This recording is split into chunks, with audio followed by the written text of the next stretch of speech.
뉴스쇼 금요일의 코너입니다. 한 주 동안 가장 화제가 된 말들을 통해서 이번 주 정치를 평가하는 코너 말.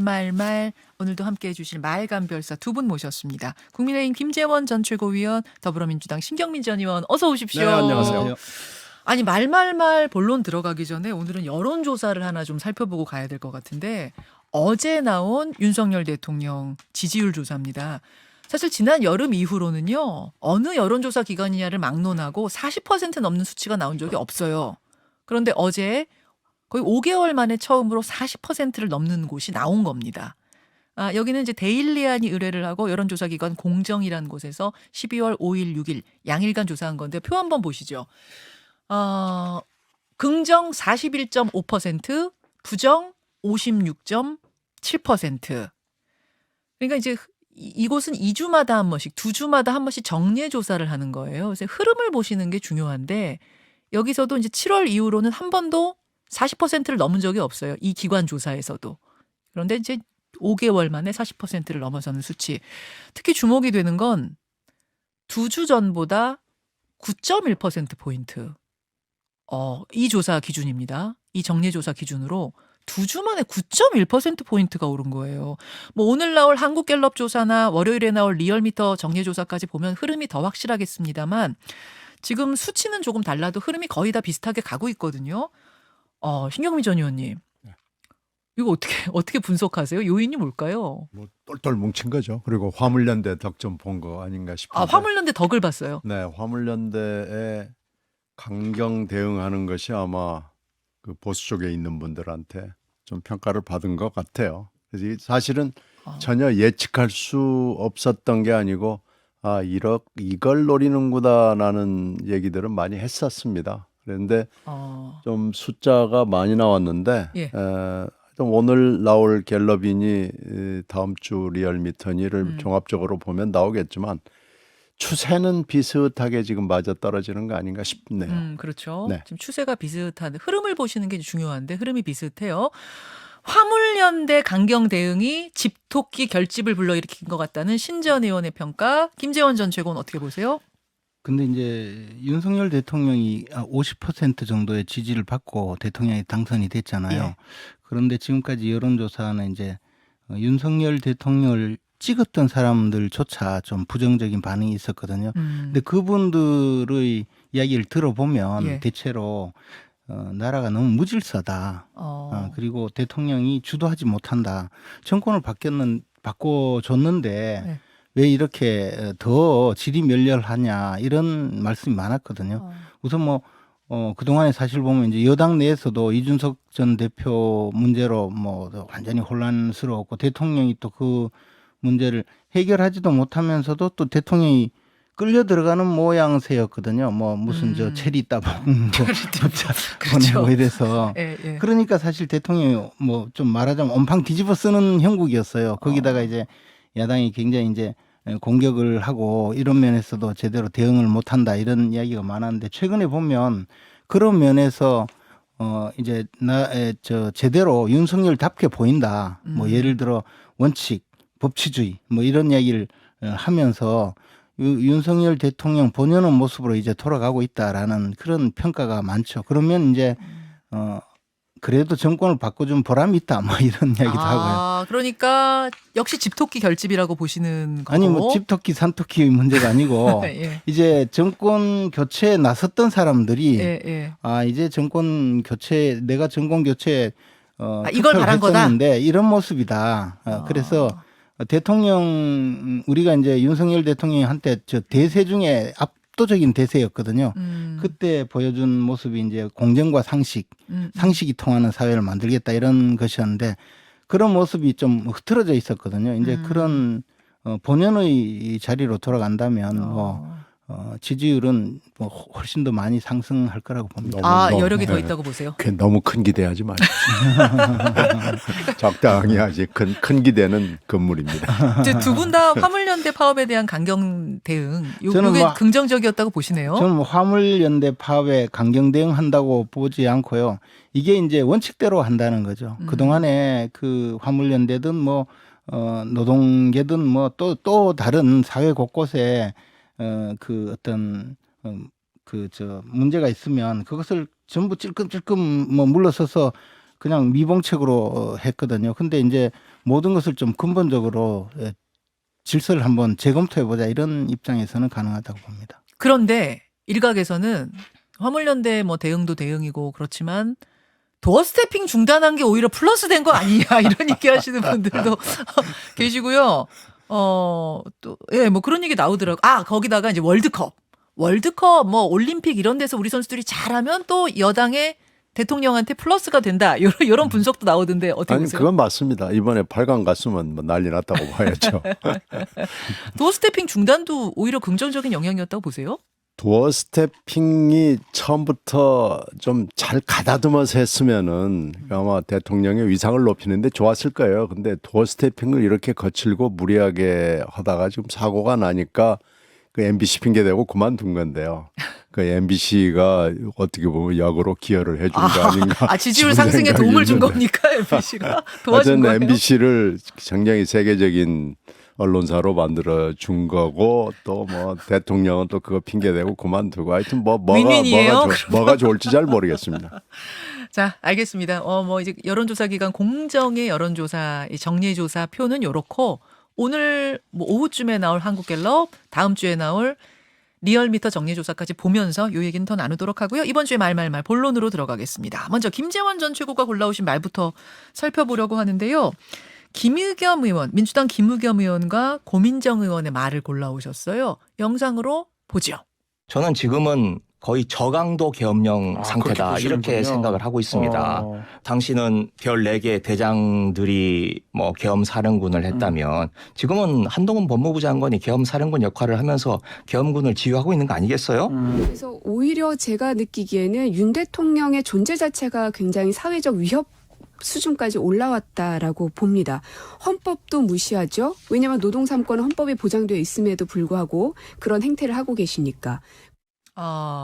김의겸, 고민정 의원이 두 분 다 각각 언론에 출연해서 한 인터뷰 중에 한 대목 왜 골라오셨을까요? 근데 이제 저분들이 지금 우리가 이제 흔히 뭐 심리학에도 나오는 확증 편향이라는 뭐 그런 말이 있어요. 이제 이분들이 자기들이 현 정부에 대해서 나름대로는 강력하게 저항을 하고 있다. 그래서 뭐 김의겸 의원 같은 분은 지금 생각에는 한동훈 장관이 계엄사령관이고 검사들이 이제 계엄군이고 자기는 그러면 시민 저항군이에요. 네. 엄청나게 이제 막 의로운 투쟁을 하고 있다고 지금 뭔가 꿈속에서 지금 헤매는 거죠. 아니 사실은 그냥 단순히 그 동거하고 있는 남녀 사이에 그 싸움이 외부로 알려져서 그걸 가지고 국회 와서 떠들어서 망신을 당하고 지금 법적으로 문제가 되고 있는 사안이거든요. 첼리스트 그 제보 말씀하시는 거예요. 뭐 첼리스트든 뭐든 근데 네, 청담동. 그런데 그걸 마치 자기가 의로운 투쟁을 하고 있는 무슨 저 계엄군에 저항하는 시민군이니 뭐 그런 지금 저 착각에 빠져 있는 거죠. 그리고 고민정 의원은 지금 고민도 없이 지금 뭐 대통령이 존재 자체가 사회적 위협이다. 네. 헌법에 나와 있는 노동상권을 지금 무시한다. 이런 이야기를 하고 있는데 아니 이게 다 법대로 하고 있는 거예요. 헌법 체계 내에. 그러니까 뭐 마구 떠드는 거죠. 그러면서 자기들은 의로운 투쟁을 하고 있다 이런 생각을 하는데 한편으로는 이렇게 하고 있으니까 또 민주당의 극렬 지지층인 개딸들 이런 분들이 환호하고 있어요. 그러니까 지금 선거가 이제 한 1년 앞으로 다가오니까 이거는 저 강력한 지지층으로부터는 자기들이 박수를 받고 자기 개인적으로는 스스로가 또 엄청난 의로운 투쟁을 하는 것처럼 되어서 이런 지금 말도 안 되는 이야기를 계속 하고 있는 거죠. 이게 아마 스스로는 우리 이 심리학에서 말하는 유포리아 상태에 가 있는 것 같아요. 막 완전히 그 극단적인 환호하는 그런 지금 상태에 있는 거죠. 어려운 단어 나왔습니다. 이래서 유포리아 상태. 이렇게 계속 이제 하면 이제 민주당도 저 같이 이런 책임을 져야 될 텐데 왜 이런 분을 대변인에 그냥 두고 있는지 모르겠어요. 하여튼 이런 말 계속 하니까 이제 정치가 점점 더 저질화되고 정치가 그 국민들에게 괴로움만 주는 그런 단계가 아닌가 생각합니다. 한동훈 장관 계엄 사령관이라고 한 김의겸 의원 발언, 또 윤 대통령은 존재 자체가 굉장히 사회적 위협 수준이다라고 한 고민정 의원 발언. 뭐 장경태 의원도 끼어들어서 별소리 다 하고 요즘은 김남국 의원은 왜 조용한지 모르겠어요. 뭐 기다리시는 거. 기다리시는 거예요 지금? 자, 신경미 전 의원님 어떻게 생각하세요? 이런 이분들이 말하는 단어의 이 맥락을 쭉 보면은 이런 측면이 있는 건 분명하죠. 근데 이제 좀 세게 얘기한 측면은 물론 있습니다. 이게 이제 언론하고도 관련이 있고요. 정당의 문제도 있고 그런데 우리 언론이 네. 뭐 이 사람은 이렇게 말하고 저 사람은 저렇게 말하고 있어요. 이걸 이제 he said, she said 저널리즘이라고 그러죠. 예. 이렇게 가는 언론이 사실은 많지는 않습니다. 특히 선진국이라고 하는 데 가보면 이런 저널리즘은 없어요. 이렇게 하지 않습니다. 그러니까 이제 이 저널리즘 지금 이 언론의 행태에 좀 문제가 있는 것에 이제 정치인들이 타는 거죠. 그 말씀을 좀 정리해 보자면 이렇게 센 발언을 해야 언론에 실린다. 해야 언론에 다뤄준다? 실리고 또 주목을 받고 아. 사실 고민정 의원이 최고위원 된 데는 그런 그 언론의 보도가 큰 영향을 줬죠. 결국에 사람이 개를 물어야 보도한다 그 말이 틈이시죠. 아니 이건 이제 저널리즘 꼭 그건 아니지만 저널리즘에서 이제 이게 사람의 성정하고 관련이 있는 건데요. 근데 뭐 김의겸 의원 부분은 저는 뭐 별로 이렇게 편들고 싶은 생각은 없습니다. 김의겸 의원은 지난번에 제가 이 프로에 나와가지고 언론계 선배로서는 좀 나무라고 싶다라는 네, 얘기를 했는데 말씀하셨죠. 지금도 생각에 변함이 없고요. 예. 제가 만약에 이 기사를 데스킹을 봤다면 야 이거 하나 정도는 확인이 돼야 되지 않겠냐라고 얘기를 했을 거예요. 그러면 어떻게 됐을지 모르기 때문에요. 예. 이건 그 부분은 뭐 더 이상 말씀드리지 않겠습니다만은 네.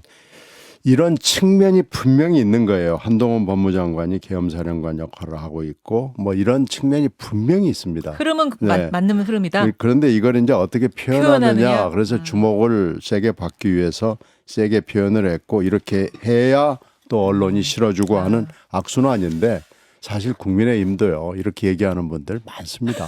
여기서 뭐 제가 일일이 얘기는 안 하겠습니다만은 거기 뭐 저기 대표했던 분들 무고만 이야기를 하고 원내대표했던 있어요. 분들 뭐 보면 그건 뭐 민주당만의 얘기는 아니고 우리 한국 정치 풍토에서 네, 여야가 다 반성해야 될 대목이기 때문에 너무 그렇게 세게 얘기하시면 곧 아마 그게 반사돼 가지고 금방 김재현 의원한테 돌아갈 거예요.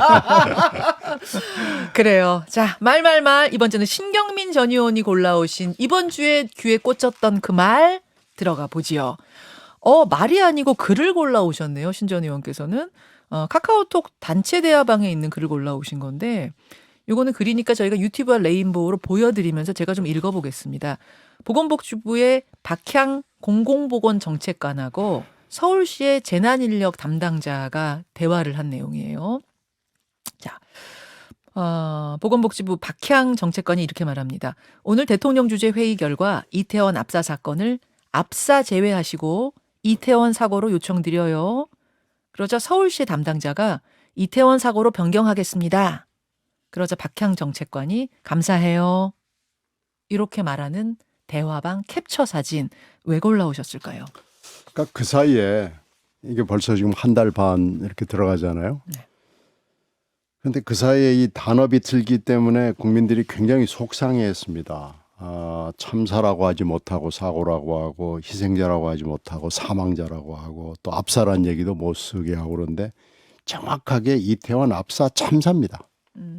그리고 그 뒤에 있었던 여러 가지 일들 이상민 장관이 경찰 소방이 인력 배치했다고 해서 막을 수 없는 일이었다랄지 경찰의 또 정보 보고랄지 또 명단 문제, 뭐 위패 문제, 사진 문제 그리고 제일 가슴 아팠던 건 이 150명이 넘는 유가족들을 철저하게 분리하는 거. 이걸 잘 이해를 못했어요. 이게 도대체 왜 이렇게 됐을까라고 그랬는데 저 짧은 글 몇 개로 이것이 정부의 방침이었고 대통령도 동의를 한 생각이었구나라는 것이 일거에 증명이 된 겁니다. 그러니까 어저께 어저께 우리가 그 카타르에서 돌아온 월드컵 선수들하고 대통령이 만나는 걸 보면서 야, 이렇게 승리에 공감을 하고 온 국민과 함께 기뻐하고 눈물까지 흘렸는데 왜 이태원 때는 이런 걸 못했냐. 승리에 공감하면 슬픔에도 공명을 해야 되는 거 아니냐. 만약에 대통령이 그때 손을 부여잡고 함께 울었으면 그러면서 이 슬픔을 우리가 같이 나누고 이 우리 사회를 고쳐나가겠습니다라고 했다면 아마 지지율이 지금 50 껑충 넘었을 겁니다. 이렇게 공감하지 못하고 어떻게든지 말을 비틀고요. 단어를 비틀고 진정성을 갖지 않고 정치 공학적으로만 접근하면서 하는 거에 대해서 이 모든 게 지금 이해가 되는 거예요. 알겠습니다. 이건 짧은 그 글이지만 이 모든 것을 설명해 주는 우리 현재 정부가 행정부가 특히 대통령이 이 사건을 대하는 태도를 보여주는 위선이고 모면이고 심지어는 거짓까지 가지고 있는 정말로 가슴 아픈 글이었다고 저는 생각합니다. 이 한 장의 캡처 사진이 상당히 많은 것을 내포하고 있다. 그런 아니 이해는 설명이세요? 가요. 이게 세월호 때문에 예. 세월호의 재판을 막자는 생각 하나만 가지고 이렇게 위선을 하고 정치적으로 모면하고 하는 것은 정치 지도자로서 특히 대통령으로서 또 대통령실 내지는 행정부가 해서는 안 되는 일입니다. 승리에 공감하듯이 슬픔에도 공명하는 함께 울어주는 이런 정부가 되기를 지금이라도 저는 원합니다. 자, 김재원 전 최고 어떻게 생각하세요? 근데 이제 뭐 저 신경민 의원님 말씀의 부분 그렇게 느낄 수 있다고 저도 이해를 하거든요. 네. 근데 저는 이 용어를 이렇게 압사라는 말을 쓰지 않는다는 것이 그게 그렇게 잘못인가에 대해서는 전혀 생각이 달라요. 우리가 언론에서 보도할 때 누구누구가 자살했습니다. 이 용어 안 쓰잖아요. 극단적인 선택을 했다. 극단적 이렇게 선택. 애둘러서 표현하거든요. 왜냐하면 그 돌아가신 분의 죽음에 대해서 말하자면 참혹한 어떤 용어를 쓰지 않는 것이 오히려 예의라고 생각해서 그러는 것 아닌가 생각해요. 가족도 있지 않습니까? 그런데 우리가 똑같은 말을 압사라고 해야 그 관공서에서 쓰는 용어에 압사라고 해서 그것이 그러면 훨씬 더 추모하는 건가요? 오히려 그 말을 듣는 사람은 그때 당시 참극이 오히려 떠오르고 그것이 더 안 좋게 받아들일 분들도 굉장히 많아요. 압사, 이태원 압사 이렇게 계속 뉴스에 나올 때마다 그렇죠. 트라우마가 될 수도 있다. 저는요 그때 한 일주일간 그 굉장히 힘들었어요. 그 상황이 제가 과거에 이제 세월호 사건 때 제가 원내 수석으로서 유가족들하고 계속 협상도 하고 이야기도 많이 했거든요. 그러셨죠. 그래서 사실 방송도 일부 방송에 출연도 못하고 이런 상황이었거든요. 근데 용어를 그러면 압사 참사 이것을 계속 해야 되느냐는 거죠. 저는 지금 뭐 이태원 참사라는 용어를 쓰지만 압사라는 말은 전 지금도 쓰기가 싫어요. 그러니까 압사와 참사는 또 다르다 그런 말씀이신 그렇죠. 거예요? 압사라고 한번 생각해 보세요. 떠오르지 않습니까? 저는 조금 전혀 다른 생각이에요. 그리고 피하려고 한 게 아니라 그러면은 어떤 그냥 용어적인 측면에서 자극적이지 않은 걸 쓰려고 한 것이다. 뭐 이렇게 그렇지 보시는 않겠습니까? 거예요? 그리고 요즘도 보면 그 어느 분이 극단적 선택을 했다 또는 뭐 이런 보도가 나오면 반드시 밑에요. 이게 달아요. 우울한 사람은 여기 전화하라. 상담하라. 아니 저는 이 압사라는 말은 쓰지 않는 것이 훨씬 맞다고 생각해요. 신전 의원님 어떻게 생각하세요? 글쎄요. 그렇게 유족들을 생각하면은요. 유족들을 위하는 조치가 하나라도 있었어야죠. 어떻게 유족들을 철저하게 이 150여 분이 넘는 그 유가족 그 가족들을 철저 분리하면서 정보 보고에는 이렇게 하는 것이 맞다는 방향을 보여주고 그러니까 정부의 태도가 정말로 우리 김 의원이 얘기했던 식으로 그런 태도를 보였다면 제가 공감할 수 있겠어요. 그러니까 전체적인 게 다 그런데 용어만 그러나 이렇다면 지금 하는 걸 보면은 어떻게든지 이 철저하게 분리해가지고 이 사건을 그냥 사진도 없고 뭐 아무것도 없고 이름도 없고 해가지고 어떻게든지 분리해서 무마하려고 그러는 그 태도를 가지고 저렇게 가족들을 위하는 것처럼 유가족들을 위해서 그렇게 했다라고 하는 것은 앞뒤가 맞지 근데 않습니다. 이제 그 부분도요. 또 사실 세월호 사건 때 제가 유가족들 많이 만나봤지만 마찬가지로 지금 현재 이번 사건의 경우에 이른바 2차 가해가 상상외로 많거든요. 이제 저 뭐 댓글 같은 2차 가해 데서 많죠. 욕하고 하는 그런 나쁜 사람들도 많단 말이에요. 근데 어떤 지금 희생자 가족 중에는 그런 것이 싫어서 드러나기 싫어하고 연락하는 것도 싫어하고 이런 분들도 분명히 있단 말이에요. 근데 우리가 그런 분들 일일이 가려내서 찾아낼 수가 없으니까 일단 우리는 저 명단을 공개하지 말아달라라는 분이 한 분이라도 있으면 그분들도 존중해야 되잖아요. 그런데 그럼 거꾸로 명단을 막 공개하고 그러는 것만이 희생자 유가족을 도와주는 일이냐. 그에 대해서 저도 그것도 마찬가지로 또 잘못된 일이라는 거죠. 근데 물론 말씀하신 대로 모든 분들의 그 어떤 마음을 다 헤아리지 못하는 그런 잘못이 있을 수 있지만 예. 일방적으로 이렇게 그 매도하는 것은 저는 옳지 않다고 생각합니다. 지금 국회도요. 오늘 이상민 장관 해임 건의안을 민주당이 처리를 하게 되면은 또 국정조사, 이 참사 국정조사는 어떻게 되는가 굉장히 좀 복잡한 상황이거든요. 이 상황을 어떻게 해결할 것인가에 대해 지금 시간이 30초씩밖에 안 남긴 했습니다만 간략하게 의견 주실 수 있을까요? 신경민 의원부터. 그래서 예산은 뭐 어떻게든지 해야 되고요. 이 예산을 뭐 여당 단독, 야당 단독 이렇게 하는 것은 말이 안 되고요. 이건 하고요. 이상민 장관 문제하고 국조 문제는 같이 연동을 해서 상의를 하면은 이건 현명한 방법을 찾을 수 있습니다. 예산안은 따로 가야 된다 그 말씀이세요. 국정조사가 그렇게 얼마 남지 않았거든요. 서둘러 국정조사부터 하고 그 결과에 따라서 이상민 장관의 거취 문제를 여야가 토론을 하는 것이 맞다고 봅니다. 회의만 그럼 오늘 올리지 말아라, 통과시키지 말아라 그렇죠. 이런 지금 주문이신 시작을 거예요. 하면 이거는 뭐 국정조사도 좀 잘 안 되는 상황이 되겠죠. 보이콧 정해졌어요, 국민의힘? 아직 뭐 구체적으로 방침이 정해진 건 아니에요? 구체적으로 방침이 정해져 있지 않지만 결국은 그런 방향으로 가자는 의견이 다수로 다수요. 가겠죠. 알겠습니다. 여기까지 오늘 이번 주 말말말 함께 하고요. 오늘이 신경민 전 의원과 함께하는 마지막 시간이었어요. 신 전 의원이 그동안 고생 많이 하셨고요. 네. 더 좋은 인터뷰로 또 뵐 수 있기를 기대하겠습니다. 뭐 그러면 또 뵙겠습니다. 예, 오늘 고맙습니다. 두 분 네, 고생하셨습니다. 김현정의 뉴스쇼는 시청자 여러분의 참여를 기다립니다. 구독과 좋아요, 댓글 잊지 않으셨죠? 알림 설정을 해두시면 평일 아침 7시 20분 실시간 라이브도 참여하실 수 있습니다.